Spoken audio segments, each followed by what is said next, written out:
स्वतः त्यांना सांगितलं, ही माहिती मिळाली। अजून एका तिसऱ्या व्यक्तीकडनं असं देखील कळतंय की आता बालाजी तांदळेवर धनंजय मुंडे जे आहेत ते भडकले आणि त्याला म्हणतात की तू जास्त बोलला म्हणून मला त्रास होतोय। असं हे सगळं जे चाललंय हे धनंजय मुंडे सगळं त्यांना कल्पना आहे, सगळं त्यांच्या माहितीत झालेलं आहे, सगळं आवादा कंपनीमध्ये झालेलं आहे।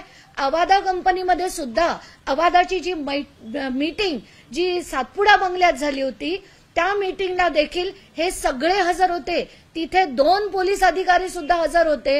ही सगळी माहिती जी आता येते पण चार्जशीटमध्ये त्याचा उल्लेख नाही।